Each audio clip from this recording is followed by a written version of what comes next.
Hello friends, this is Cara-Renee with B.Reborn Art and Healing. Today I'm working on my Sunday's Art of Truth. I'm going to be creating on a 12 by 12, just a regular kind of canvas, but it is 12 by 12. And these are some of the supplies that I'll be using: some Americana Deco Art paints, my fluid acrylic and raw umber. I'm going to try to go really light and neutral on this piece. I'm really practicing that, so we'll see how it goes. The title of the project is called Worthy Now, so that is the subject that I'll be writing about over on my blog, and you can check that out in the video description. There'll be a link over to the blog at B.Rebornart.com. So I've already decided I'm just going to create through this process, and I'm not going to talk. So I'll probably just come back and do a voiceover once I've reviewed the footage, but I just really feel like this project is one that I need to do kind of inside of myself, and just move through the project. And I'll show you products as I go so that you know where we're at, and then I'll either add text or a voiceover. So I hope that you'll enjoy. So I'm going to start today's project with applying some acrylic paint. This is Deco Art Americana in Eggshell and Green Lagoon. I'm starting with the eggshell color and just giving it kind of just a base coat here, and then I'll be mixing in some of the Green Lagoon.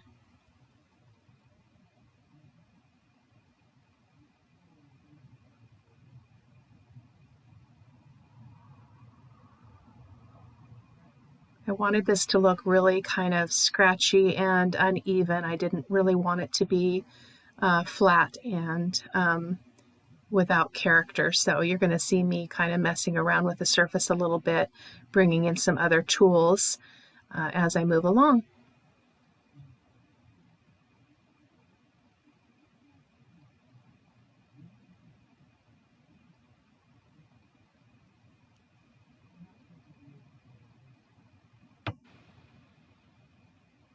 And here, just going around the edges just a bit. I want to make sure that those get covered as well.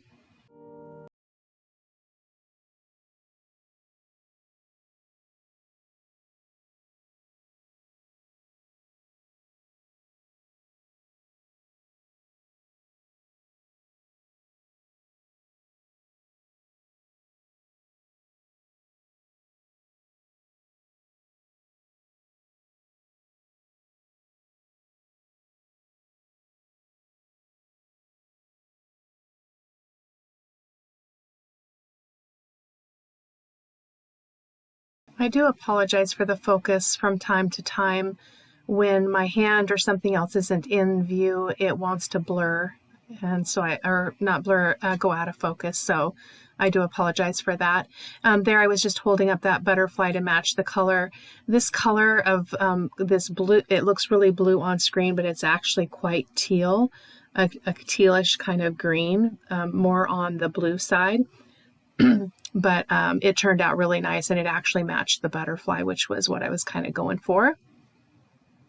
And here I'm just going to come in with this this tool. It's just a kitchen spatula that I picked up at the Dollar Tree. Just making some scratchy lines there, just again to create an uneven texture. Just getting some water out there so I can go ahead and start putting my brushes and tools into the water so they don't get all dried out.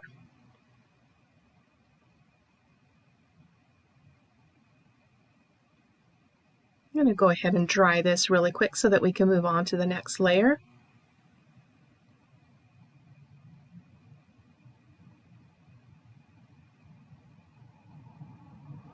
It is now dry enough to move along.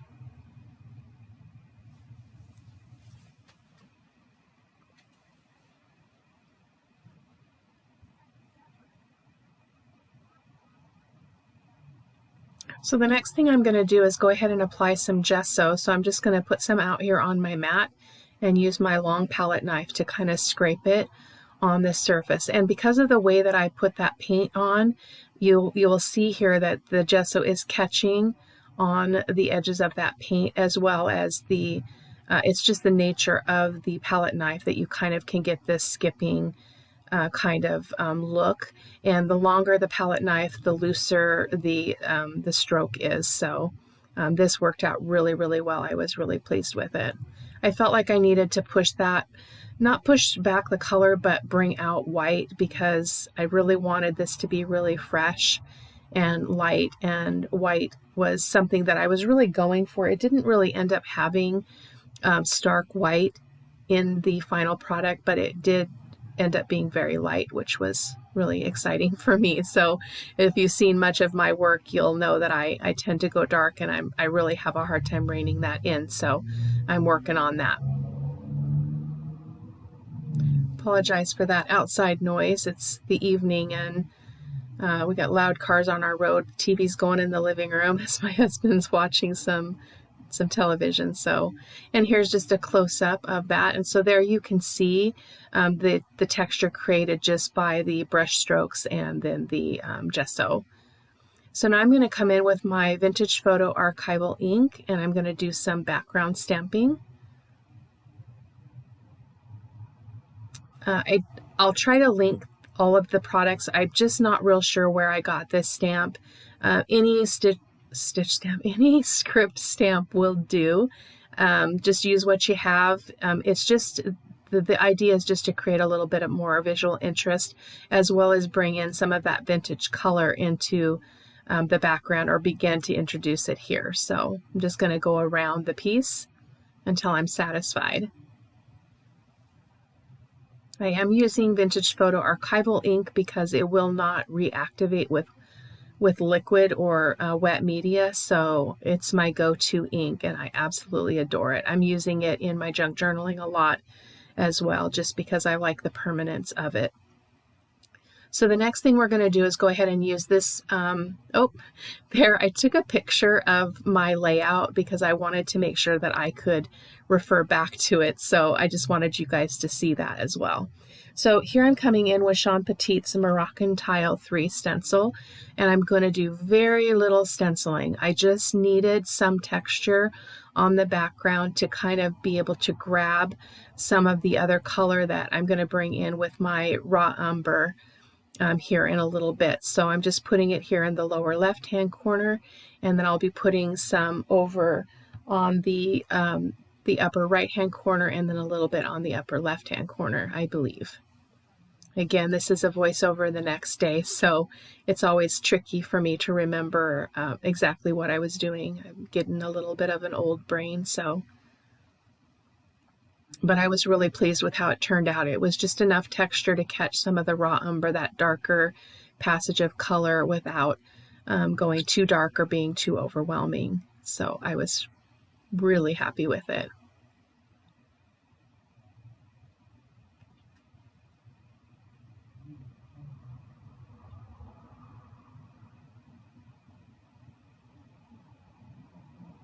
Just closing that up so it doesn't dry out. That's the Crafter's Workshop Light and Fluffy Modeling Paste, in case I didn't mention that. I'm just washing off my stencil just a little bit, just to get the greater amounts of that modeling paste off of the stencil, otherwise it will ruin it.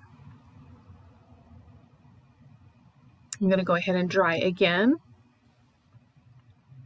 And then here's just another close-up with that texture. I just love it because it kind of looks almost snowy, which was really not what I was going for. Like in my thought, I was just thinking I want it to be light, but now in retrospect, I love that it looks like snow, because snow is white, and the theme of this project is Worthy Now.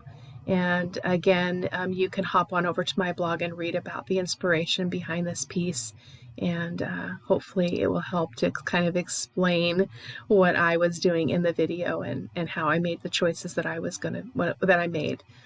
So, and again, this is after the fact. I have a hard time speaking in present tense when it's not present tense, so forgive me for that.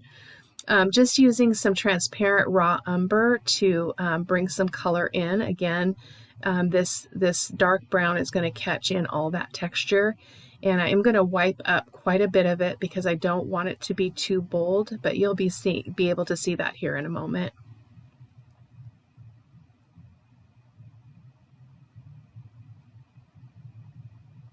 Just getting a baby wipe and wiping some of that up, or just lightly dabbing, really being very cautious about that modeling paste, because if it gets too wet, it will begin to lift and it creates quite a mess. So just adding a little bit more of that transparent raw umber. This is Liquitex acrylic ink. I did pull out my golden fluid acrylic in raw umber, but I decided to go with the ink instead. Just kind of spraying that, getting it to move around the whole piece.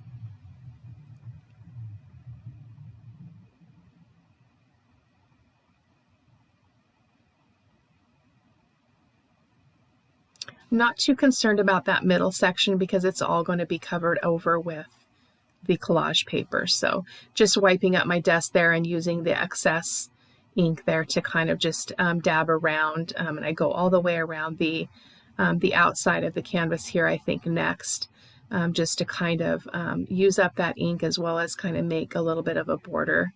I can't remember if this is the point that I did that or not. It looks like maybe it is, but I'm not sure. I guess we'll find out together. It's a work night, so it is a Friday, so I'm done with my work week, but I'm a little bit tired, not sleeping great. It's not my favorite time of the year. It's still, after all these years of healing, it's still just really difficult, and so just not very restful currently, but it does not detract from the message, I assure you. So there's always lessons to be learned in all of those things. So I hope that you'll stick around for that. And I'm going to go ahead and dry one more time. And here I decided I was going to come in with the Vintage Photo Archival ink and just go around the edges. It didn't really have the effect that I was going for. I was more thinking it would feel like and look like a darker, more defined border around the canvas. But I was really pleased with this because it brought in some of that Vintage Photo, kind of that vintagey color into around the edges, as well as I did, I can't remember if I did it on camera or not, but I do kind of brush that dauber along some of the texture at some point in this process, but I didn't cut much out of the video. The only stuff I cut out was the real dead time, like if I paused and I was trying to look for something or I was fumbling around, but pretty much I left everything else in. So there again, you saw me drying one more time. Here's a close-up of that texture. Really subtle, just enough, not too much. Was really, really pleased with that.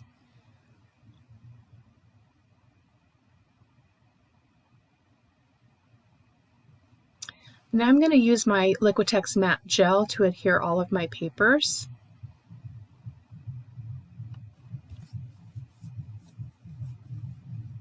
And here I'm just bringing up that photo again so that I can reference it. You will see me continue to tap my phone because it times out. It's a setting on my phone that I don't have any control over because I'm a school district employee and I have my school district email on my phone, linked on my phone, so it decides the rules around my phone settings in terms of lock time and all that, so just to protect information. But so I'm applying the matte gel to the surface here in this case, as well as on the back of the piece of paper. These papers are all from SeanPetite.com collage packs. When I save those, unfortunately, I wasn't saving them in a particular logical order, so I don't know what collage pack these were from, but her search functionality on the website is really great. So you could actually just type in, if you were interested in this paper, you could type in butterfly collage pack, and eventually you would find the collage pack that this paper is in. All the papers that I chose for today's project are all from different collage packs. So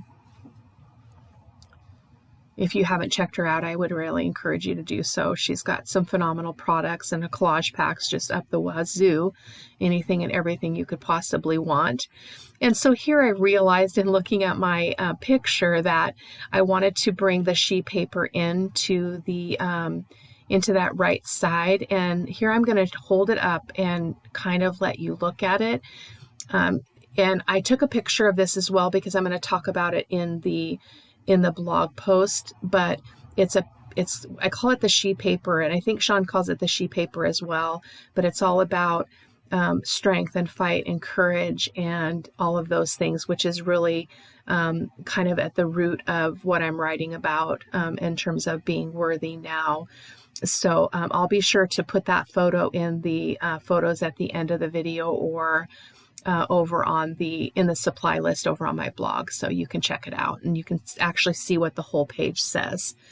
So I do want to point out that in the very end, when I print out my papers on my printer, no matter how long they set, they will always bleed with the wet medium, the matte medium, the matte gel, the matte medium. And so I did get some light. You'll see me wipe off some color off the top of some of these papers kind of a little bit later on, just trying to get rid of that pinkish tone that it's leaving behind, because I definitely didn't want that. So you're going to see me using a baby wipe trying to do that here and there as I move through this process. So just applying the papers, and I'll just let you watch here. I absolutely adore collaging. It's something that is really soothing for me. It's really relaxing.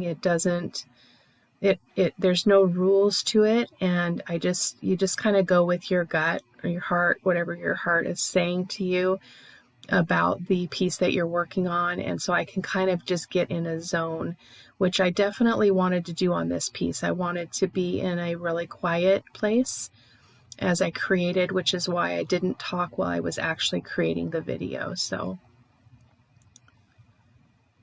And also the reason why I'm using the matte gel is because it is not as thin and fluidy as the fluid matte medium that I normally use.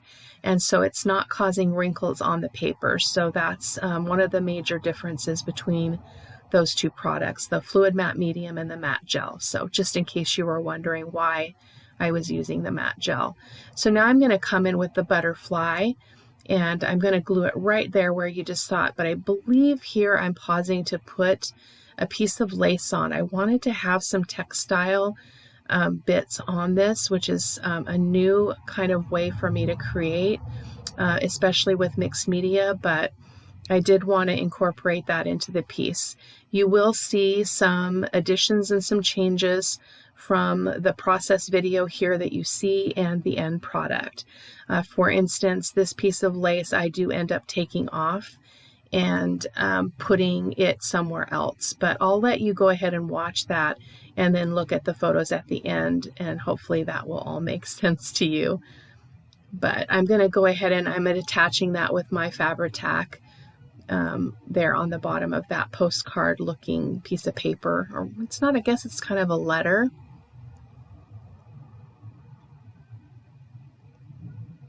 But I do pull this piece of lace up, and because it was at this point it was too white, because I had already kind of grunged up the white that was in the background, and so I decided to go with just a kind of a cream color, which again you'll see here in a little bit.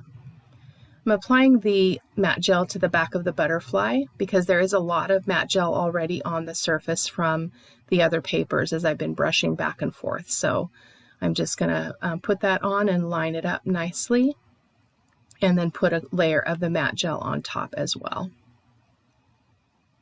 And I don't know if you can see it now, but right up above the butterfly there's kind of an orangish pink color there, and that's basically the bleed out from the papers to the right, some of those darker colors. So I'm going to be wiping that up here in a little bit, trying to get it back to more of that cream color. Usually I'll try to zap my papers with a heat tool before I start gluing them down, and sometimes that will help. So this is another page from the collage pack at SeanPetite.com, and I had printed these feathers out on tissue paper. So in that previous shot, I was just deciding which feather I wanted to use, and I decided to go with this kind of, it's a kind of a blue, but it's more on the green side, so it's really pretty and went with the butterfly really well. So And when applying tissue paper to a project like this, you want to go pretty heavy on your matte medium. And I did switch to the fluid matte medium in case you didn't see that or I didn't mention it, because that's what's going to allow it to really kind of become one with the surface that you're gluing it onto. And it makes it look a lot more like it's part of the background. You can see in the close-up photos the kind of the outline, but I don't care at all. And I didn't do any shading around any of this other than I did ink my page edges. All those collage bits, I did ink those with my vintage photo archival ink. But I didn't want to go heavy and dark on this, so I did not do any shading in addition to that. So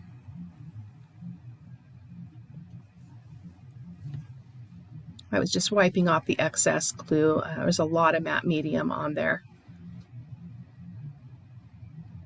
And then there's my quote, "Worthy now."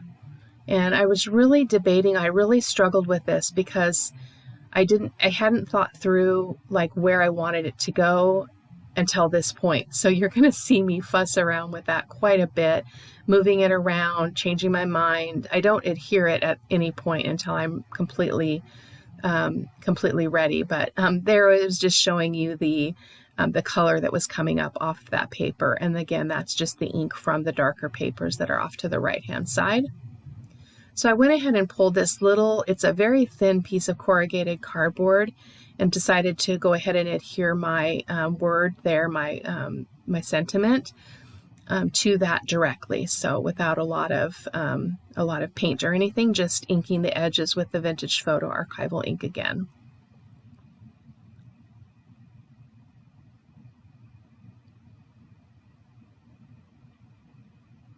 So there is where you can see I'm just really struggling with where that's going to go, but I did end up being okay and happy with where it ended up.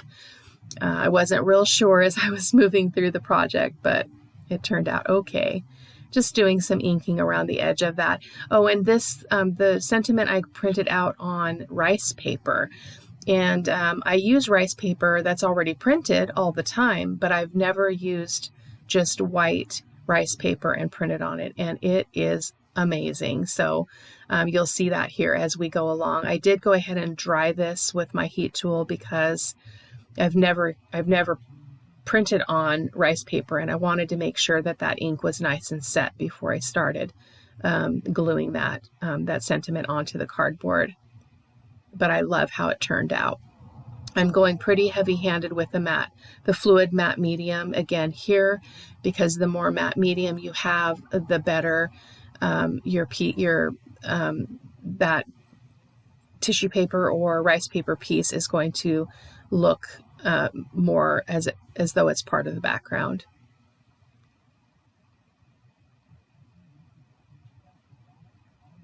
The really cool thing about this process, different than a lot of mixed media projects that I do, is I just felt really laid back. I felt really peaceful. I felt like I wasn't concerned about things that I normally would have been concerned about. And that was just really a gift for me. I needed to see that I could do that. And so I'm hoping that I'll be able to enter that space more often and be able to create in a more free way. So, and here is where I decide that I'm going to put a different kind of lace. I must have cut out the taking off of the other lace somewhere. I can't recall. And there's more ink there. I'm just trying to get that off of that. I'm just kind of wiping it as I notice it. But I'm going to go ahead and put a piece of that lace. I was debating on putting it on the bottom there under the feather, but again, you'll see that as we move along, and still fiddling with where I want that sentiment to go. I'm really loving this lace better than the other one. It looks much more dainty, and I think it was really fitting for this particular project.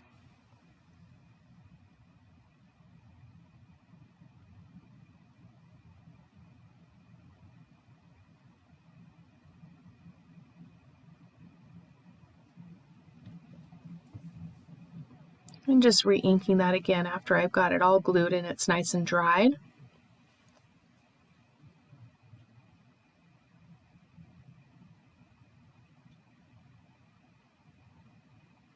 This was just so weird. I had no idea what I wanted to do.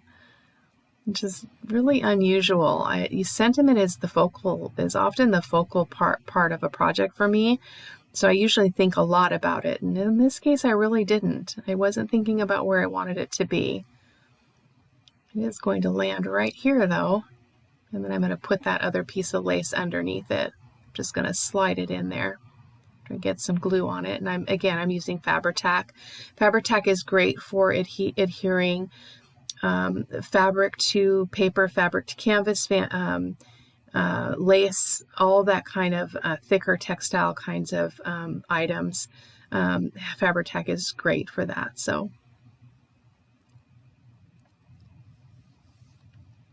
I'm just pressing that down with my paper towel just so I don't get my fingers stuck to it.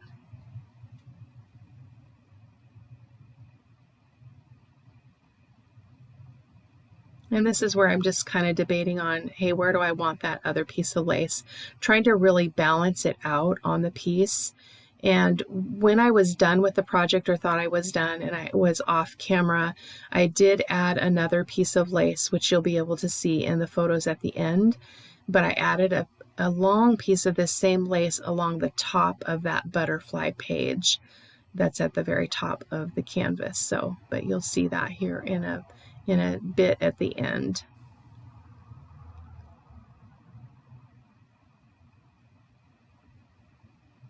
Just pressing that down again with my paper towel.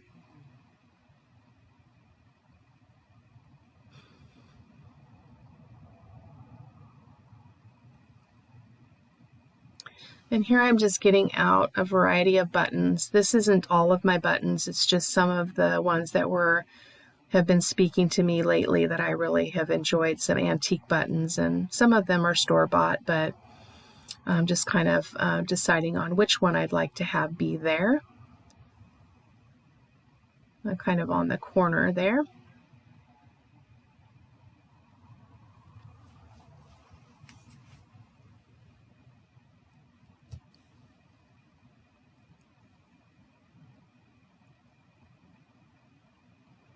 I really liked this button that I pulled out. You're going to see me kind of fuss around with it. I tried to use my jewelry implements there to cut off the button part of it, and I couldn't get it off. I had to switch back to the other button because this was just, it would not work. I'm not strong enough, so I didn't want to hurt my hand, so I did just kind of toss that aside and went back to the other one, which I was able to pop that off pretty easily. I'm going to use my Fabri-Tac to go ahead and adhere it.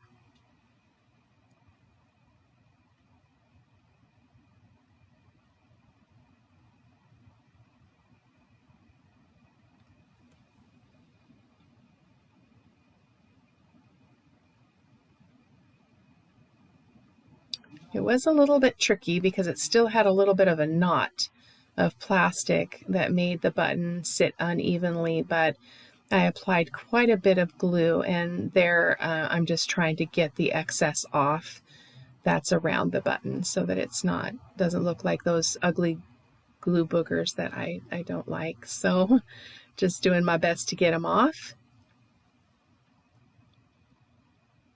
And there's just a close-up again. I'm going to come in with my golden fluid acrylic in iridescent gold fine. And if you've watched my channel recently, I've been using it a lot. And I think it's because a lot of the things that I'm processing and writing about and sharing about and creating around are things that evoke this idea of being really valuable. And that was no different on this piece. I really felt like the gold was very fitting. I did much less of it than I've done on some of the other pieces. I'm just using my finger to skip that gold paint around the surface, catching it on different parts of the modeling paste and the paint as well as along the edges.